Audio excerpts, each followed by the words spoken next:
जय हिंद। मैं अनिल दुबे आजाद। आप देख रहे हैं डीआरएस लाइव टीवी। आप इसे शेयर, लाइक और सब्सक्राइब करें। हाँ, बेल आइकन दबाना न भूलें ताकि आप जुड़े रहें देश दुनिया की खबरों के साथ साथ अपनी लोकल खबरों से भी, जहां खबरें छिपती नहीं दिखती हैं। अस्सलाम वालेकुम रहमतुल्लाहि बरकातहू। मैं मोहम्मद कादिर, आप देख रहे हैं डीआरएस लाइव टीवी। हर साल की तरह इस साल भी जो है माह रमज़ान 21 रमज़ान को ताबूत का जो एहतमाम किया गया। इसमें बाकायदा अपने कदीमी रास्ते होकर जो है स्टीमर घाट इमाम बाड़े में दफन किया जाएगा, जिसमें प्रशासन भी अलर्ट है और यहाँ पे रास्ते को लेकर जो है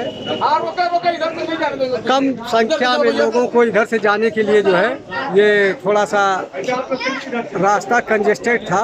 इस वजह से जुलूस के साथ बस मात्र कुछ ही लोग गए हैं साथ में, और बाकी ये जो है ये रास्ते से लोग जा रहे हैं। रास्ते की गड़बड़ी से जो है ये जुलूस के कुछ लोग इधर से गुजर रहे हैं। आप देख रहे हैं डीआरएस लाइव टीवी। जनपद और जो मेन कदीमी रास्ता था वो ताबूत उसी रास्ते से जो है इमामबाड़ा जो है स्टीमर घाट जो है वहाँ पे वो किया जाएगा। आप देख रहे हैं इसकी लाइव, जो कि प्रशासन भी मौके पे अलर्ट है और सारी व्यवस्था जो है देखिए हमारे प्रशासन भी जो है यहाँ पे अपना ड्यूटी पे जो अलर्ट है। आप देख रहे थे लाइव डीआरएस लाइव टीवी। जनपद गाजीपुर से मोहम्मद कादिर की रिपोर्ट।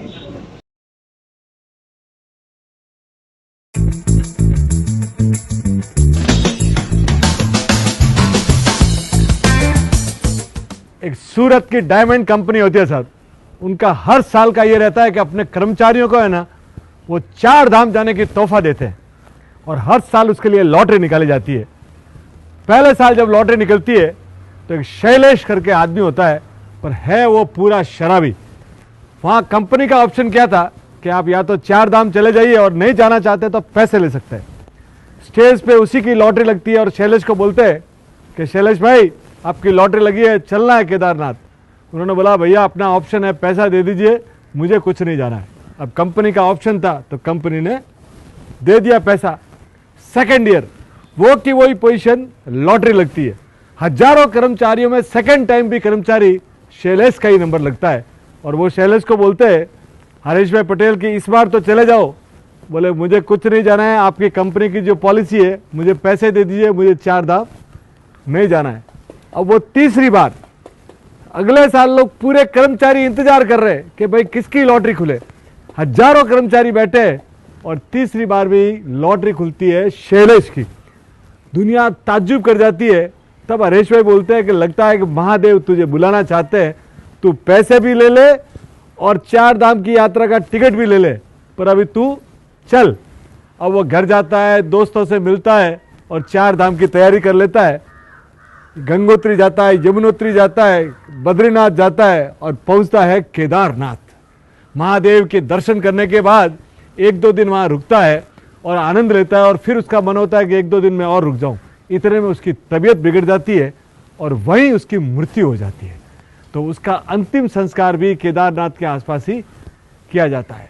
जब ये समाचार कंपनी को मिलता है, हरीश भाई पटेल सुनते हैं तो वो ताज्जुब कर जाते हैं कि यार क्या बात है कि महादेव ने इसको बुलाया और इसका अंतिम समय भी वहाँ से निकला। तो वो थोड़े दिन तो सोचते रहते हैं, फिर उसके घर पे पहुँचते हैं और उसकी पत्नी को बोलते हैं क्या एक बात बताओ कि तुम्हारा शैलेश था कैसे। तो उन्होंने बोला कि सबको मालूम है सर, हमारा शैलेश तो शराबी था, पर बोले कुछ न कुछ तो वो अच्छा काम करता था। कि वो सबसे अच्छा काम ये करता था कि हमारे मोहल्ले में एक विधवा बहन है और उसकी 3 छोटी छोटी बेटियां हैं, उसको खाने की भी तकलीफ थी। तो शैलेश क्या करता था, जाता था और बोलता था बहन कुछ पैसे तू ले ले और तेरा गुजारा कर ले। और हर साल जो उसकी टिकट निकलती थी ना, उसमें आधे पैसे उस बहन को देता था और आधे पैसे मेरे को देता था। ये जब बात सुनते हरीश भाई बोले यार मुझे पहले मालूम होता तो मैं इस आदमी का हाथ चूम लेता। और वो वहाँ से बोलते कि वो बहन कहाँ रहती है, उस बहन के घर पे पहुँचते और बहन को बोलते कि बहन वो शैलेश तो चला गया, कि साहब आपके लिए तो वो शराबी था पर मेरे लिए वो फरिश्ता था। मेरी 3 छोटी छोटी बेटियां थी, मैं कई दिनों तक भूखी सोती थी और ये शैलेश ही भाई थे जिन्होंने मुझे बार बार संभाला। तो बोले क्या कहते, बोले कहते थे कि बहन मेरे लिए दुआ करना कि मुझे परमात्मा का दिन मिले। तो मैं उसके लिए एक ही भगवान से दुआ करता थी कि भगवान इसको जब भी मिले तो स्वर्ग मिले। तो साहब उसका अंतिम समय भी केदारनाथ में गया। तो आप दुनिया में नेकियां करते रहिए, एक भी नेकी आपने ज़बरदस्त कर दी ना तो वो आपके सब बुराइयों को सब पार लगा देगी और इस भवसार को पार कर देगी। तो अपने आप को सर नेकियां करते रहिए। Thank you sir.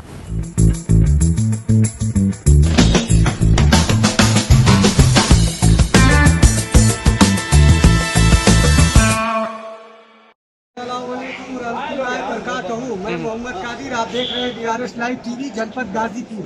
हर साल की तरह इस साल भी जो है ताबूत का जो है नखास से एहतमाम किया गया, जो अपने कदीमी रास्ते होते हुए स्टीमर घाट इमाम बाड़े में जो है ये जुलूस जाएगा। आइए आपको दिखाते हैं।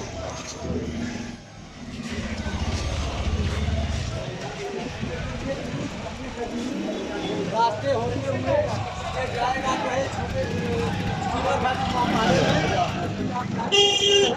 और आपको इसके बाद मौलाना की जो है जो मौलाना तकरीर किए हैं उनसे भी मैं कुछ लूँगा, भाई खास मुलाकात करूँगा। आप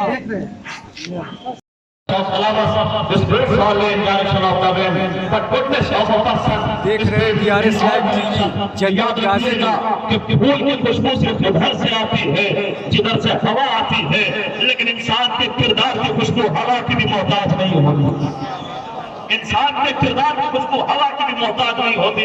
अली का वो किरदार है क्या भी अली को याद कर रहा है, पराया भी अली को याद कर रहा है, दुश्मन भी अली का कसीदा पढ़ रहा है, दोस्त भी अली का कसीदा पढ़ रहा है।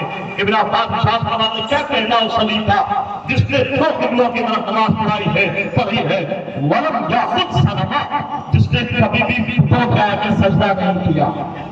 देखिए सर बता रहे इब्न अब्बास को वो और है कि जो सजदा करते थे बाद में मुसलमान हुए, लेकिन अली का किरदार और है जिसने लम्हे भर के लिए बतौर प्यार में सजदा नहीं किया। अब उसके बाद इब्न अब्बास उससे पूछते हैं, सामने वाले की मार्फत पर टटोलते हैं, ये बताओ ये बताओ तुम्हारी निगाह में अली ज्यादा पढ़े लिखे हैं या मैं ज्यादा पढ़ा लिखा हूं? बताओ तुम्हारी निगाह में अली ज्यादा पढ़े लिखे हैं या मैं ज्यादा पढ़ा लिखा हूं? तो आने वाला कहता है हुजूर अगर अली हमारी निगाह में पढ़े लिखे होते तो मैं अली से पूछता, आपसे क्यों पूछता? मैं आपसे पूछ रहा हूं, लिहाजा मेरी निगाह में आप सबसे ज्यादा पढ़े लिखे हुए हैं, सबसे ज्यादा एजुकेशन और नॉलेज आपके पास है। अब इब्न अब्बास को तो खुश होना चाहिए था, मुस्कुराना चाहिए था, लेकिन फजीलत वही है कि जिसकी सब गवाही दे दे। तारीख में सुनहरे हरफों में लिखा कि एक मरतबा इब्न अब्बास इब्न अब्बास गुस्सा हुए, नाराज हुए, पेशानी पर तेवरियों के बल पड़े और कहते अजब है मेरे इल्म का मुकाबला अली से कर रहा है, मुझे आलम बता रहा है अली की बारगाह में इल्मी व इल्म कुल्लिहिम असहाब मोहम्मद, कि मेरा इल्म और तमाम सहाबे किराम का इल्म अली के मुकाबले में ऐसे है कल नकरतिल वाहिदा फी सफहत अकबर, जैसे एक कतरा हो जो 7 समंदर के सामने बैठा।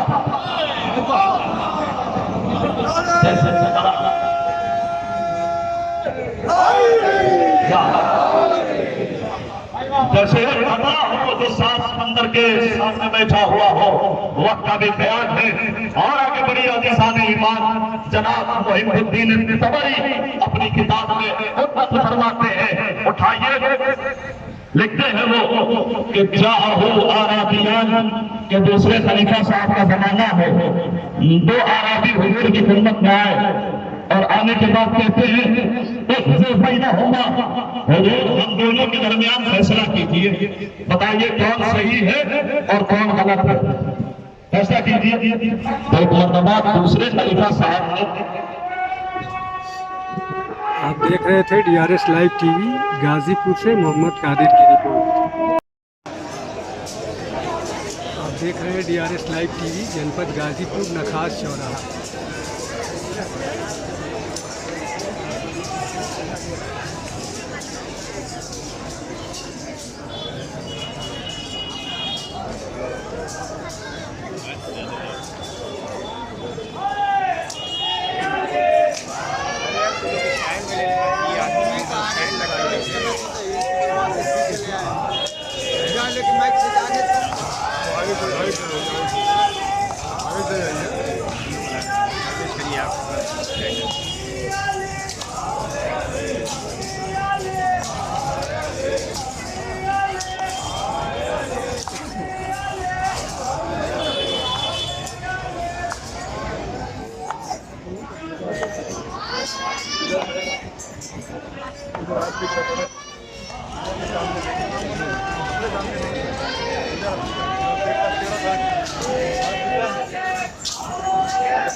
हेलो नखास पे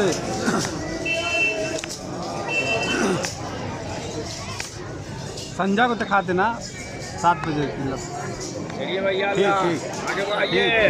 हम आवाज को थोड़ा सा बढ़ते रहो लोग भैया करते हुए।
देख रहे थे DRS लाइव टीवी जनपद गाजीपुर से मोहम्मद कादिर की रिपोर्ट।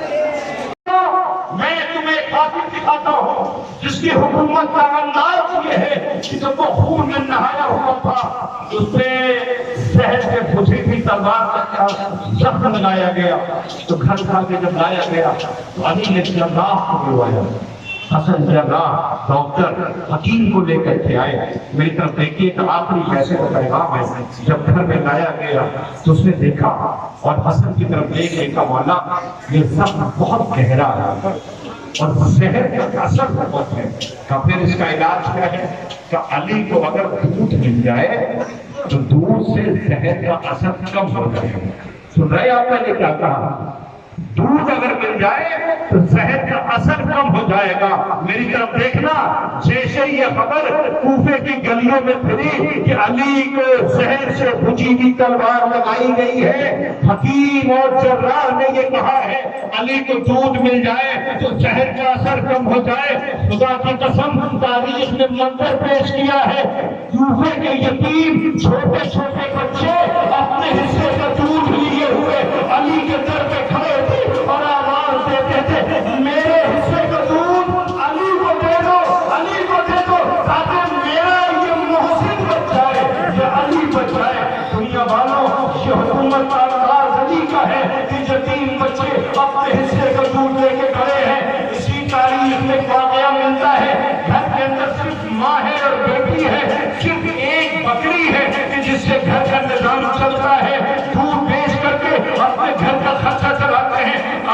बच्ची माँ के पास आके कहती है अम्मा आज दूध बाजार न ले जाना। कहा क्यों?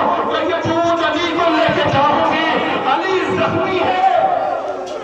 खुदा इन आवाजों पर रहमत नाज़िल करे। कोई मन्नत सिवाय हमें अमीरुल मोमिनीन के अहले बैत इज़हार के अली जख्मी है। तारीख कहती है आप जरा अंदाजा लगाएं, अली को दफन करके अली के बेटे गा रहे हैं आका हसन आका हुसैन। महसूस हुआ किसी के कराने की आवाज है कि किसके कराने की आवाज है। कोई है तड़प के रो रहा है। शाम का वक्त था, वक्त कर दिया मैंने, उसके करीब गए, जाकर के देखा कि नाबीना शख्स जिसकी आंखों में रोशनी भी नहीं है, उसके बाजू को पकड़ा। रोजादारों जाओ मस्जिद में जाकर रोजा खोल लेना। घर पे बेटियां इंतजार कर रही होंगी, बहनें इंतजार कर रही होंगी, नेमतें रखी होंगी, मगर अली की बेटियों ने नमक से तुम ईद की तैयारियां करने वाले हो। ज़ैनब के हिस्से में ईद की खुशी नहीं है, पापा का बोले आले मोहम्मद के यहाँ ईद की खुशियां नजर न आएगी, इसलिए अली जख्मी है। होने वालों का साथी बात है। अब तो हसन और हुसैन जब करके लौटने लगे तो क्या देखा एक नाबीना के कराहने की आवाज आ रही है। उसके जब करीब पहुंचे उनका भाई तू रो रहा है? रोता है, भूख लगी है। कभी भूखा तो 3 दिन से रो रहा है। मैं आज भूख की वजह से नहीं रो रहा, यहाँ पे कमंश के लिए रो रहा हूँ। खुदा करे वो खैर पे हो। जो रोज मेरे पास आता था, मेरे सर पे शफ़क़त से हाथ रखता था, अपने हाथों से टुकड़ा बना के मुझे खिलाता था, अल्लाह जाने क्या हो गया। आज 3 दिन हो गया तो आया नहीं है। क्या कौन था? एक शख्स था, मेरे करीब आके बैठ जाता था, सर से शफ़क़त से हाथ फेरता था, अपने हाथों से लुक़मा बना के मुझे खिलाता था। और उसने अपना कभी नाम बताया? नहीं, नाम नहीं बताया। आप सुन रहे मैं किसकी बात कर रहा हूँ? ये कितने का हाकिम है, हाकिम जो हुकूमत की बागडोर संभाले हुए है, उसे दफन करके बेटे लौट रहे हैं। आवाज दिया, उसने कभी नाम बताया? कहा नहीं, नाम नहीं बताया। जब तुमने कभी जानने की कोशिश किया? कहा मैंने 12 से पूछा, ये बताओ तुम हो कौन, तुम्हारा नाम क्या है? तो यही कहता था एक गरीब के पास बैठा है, एक सवाली के पास बैठा है। आज 3 दिन हो गए तो आया नहीं है, मैं उसका इंतजार कर रहा हूँ। आवाज अब तो नहीं आएगा। मेरा बाबा आदमी था, हम उसे पकड़ के आ रहे हैं। तारीखों में इसने कहा मुझे खाना नहीं खाना, मुझे उसकी कब्र में लेके चलो, अब मैं जिंदा नहीं रहना चाहता। उसकी शफ़क़त याद आ रही है। दुनिया वालों, ये अदालत अली है कि जो दुनिया को जिंदगी जीने का तरीका सिखा रही है और ये आवाज दे रही है कभी किसी के साथ अन्याय न करना, कभी किसी बच्चे को रुलाना नहीं, कभी किसी का घर न लूटना, कभी किसी को सताना नहीं। हर धर्म के मानने वालों के अपने धार्मिक अधिकार में तुमसे जितना हो सके हर एक के काम आना, हर बच्चे को हंसाने की कोशिश करना। और ये याद रखना, अली ने कहा था यतीम सरमाया है। कभी कोई यतीम बच्चा दिख जाए तो उसके सामने अपने बच्चों को प्यार न करना। यतीम नजर आ जाए तो पहले उनकी खुशियों का इंतजाम करना। अल्लाह जिस घर में यतीमों का इतना ख्याल किया जाता है, मेरा दिल कहता है एक आखिरी की तरह, ए आका हुसैन और बाप का जनाजा उठ रहा है, और बाबा के जनाजे में शरीक हो जाओ। ए हुसैन, अली के जनाजे में आप हो, ज़हरा के जनाजे में आप हो, हसन के जनाजे में आप हो, सबके जनाजे में आप शरीक हो गए, मगर खुद आपका जनाजा होगा, कोई कान्हा देने वाला न होगा। शान मोहम्मद की मुसीबतें हैं। ए दुनिया वालों, हम काला लिबास पहन के निकले हैं कि हम आतंकवाद पनपने न देंगे, हम जालिमों को सर उठाने न देंगे, हम इंसानियत के साथ हैं, हम अन्याय के खिलाफ हैं, हम राष्ट्र के साथ हैं। जिस मुल्क में रहते हैं उस मुल्क की इज्जत के लिए जिंदा है, हम अपनी इज्जतें कुर्बान कर देंगे इनके बताए हुए असूलों पर चलने के लिए जो इन्होंने कहा था जियो और जीने दो। अल्लाह लानतुल्लाह अला कौमिज़ ज़ालिमीन। सलामुन लज़ीना ज़लमू।